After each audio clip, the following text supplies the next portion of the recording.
English rugby, a sport of passion, pride, and, well, a financial crisis so deep it might need its own recovery programme. Imagine this: a single England rugby player can earn more than what an entire championship club receives in funding. £160,000 versus £133,000. Yep, you heard that right. And no, it's not a typo. We're talking about a situation where the salary of one player could bankroll a whole squad of players and coaches and probably buy a new kit or two. How did we get here? Buckle up, because this is the story of how English rugby is lurching towards a financial cliff. And the real kicker? The whole thing might come tumbling down before the final whistle blows. A system set up to fail. Rugby fans are used to watching big hits, thrilling tries and passionate rivalries, but what they don't see is the brutal financial battle happening behind the scenes. Shockingly, every single Premiership club is operating at a loss.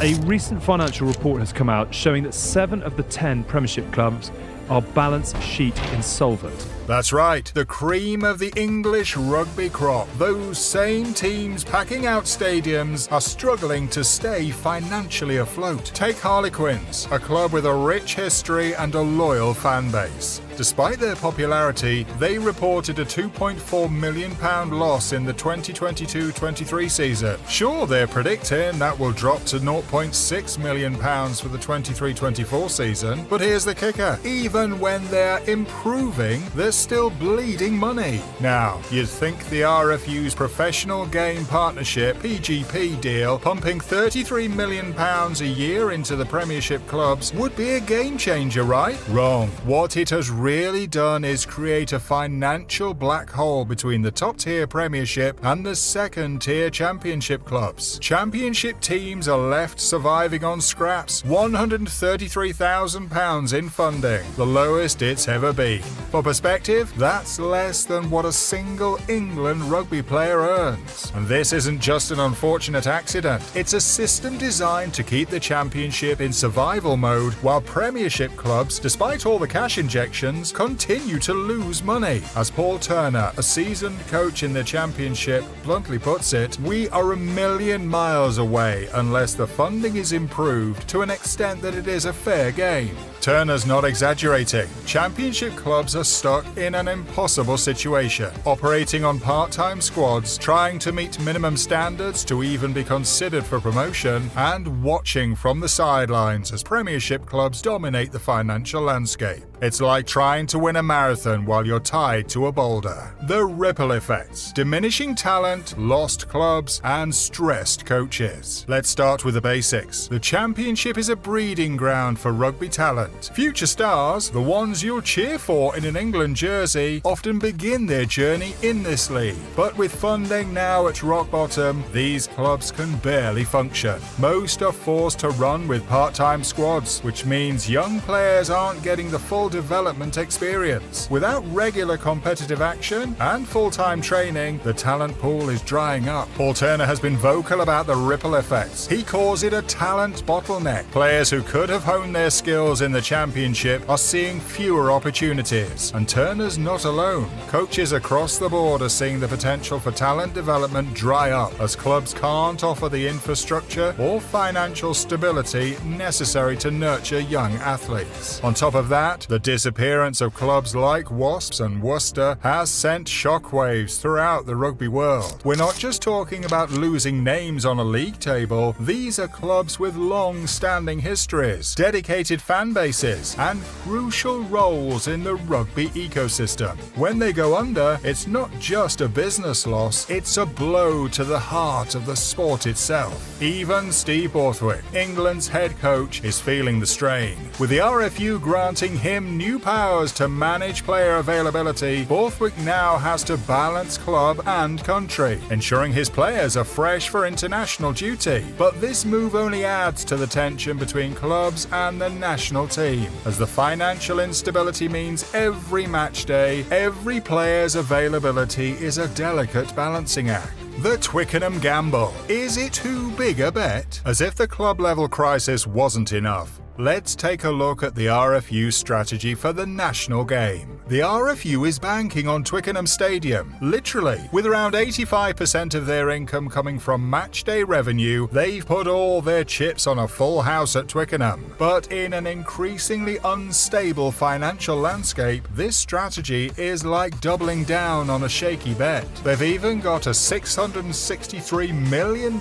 renovation plan for Twickenham, which under normal circumstances would be a solid investment. But we're not in normal times. With rugby clubs folding, championship teams barely scraping by, and premiership teams hemorrhaging money, sinking more cash into a stadium could be a risky move. Some have suggested more radical solutions, like moving the RFU headquarters to Birmingham to reduce costs, but that's been dismissed. The RFU is clearly focused on making Twickenham the jewel in their crown, but it raises the question, at what cost to the rest of English rugby? Potential solutions. Can English rugby be saved? While the picture looks bleak, there are glimmers of hope, though it's going to take radical changes to right the ship. One possible solution lies in revenue diversification for championship clubs. Right now, they're far too dependent on RFU funding, which is clearly insufficient. But what if they could tap into new revenue streams, better community engagement, improved matchday experiences, and strategic partnerships with local businesses could help create a more sustainable financial model. Essentially, the championship needs to stop relying on scraps from the premiership table and start building its own financial independence. Paul Turner again comes to the fore, advocating for more innovative solutions at the championship level. He argues that focusing on grassroots development and building stronger ties with local communities could create a more stable platform for these struggling clubs. If they can create stronger bonds with local fans, attract small businesses for sponsorship, and improve matchday experiences, the championship might just have a fighting chance. And it's not just Turner saying this. Some point to France's rugby model, where funding is distributed more evenly across all levels, creating a more competitive, sustainable environment. Could this be the blueprint England needs? If the RFU can learn from France and bridge the financial divide, there's hope for a more competitive and equitable English rugby system.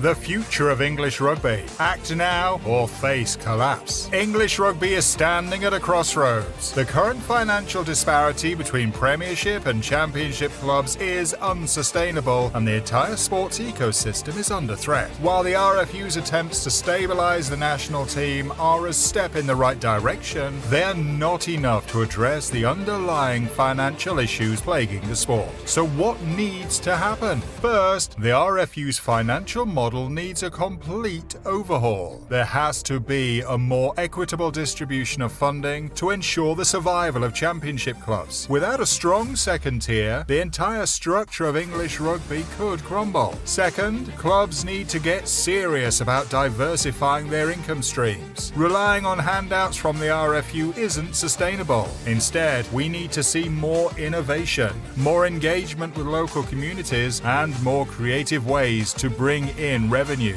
Ultimately, the question is this: will the RFU and the clubs rise to the challenge, or will they watch English rugby fade away? The time to act is now. As English rugby faces this critical moment, one thing is clear: fans, players, and clubs need to come together for the sport they love. What do you think? Can English rugby bounce back from this financial crisis, or are we heading for an even bigger collapse? Drop your thoughts in the comments below. Let's get the conversation started. If you enjoyed this video, don't forget to hit the like button and subscribe for more in-depth analysis on the future of sports. And while you're at it, make sure to turn on notifications so you don't miss our next video, where we dive into the big changes coming to rugby's international scene. Thanks for watching, and we'll catch you in the next one.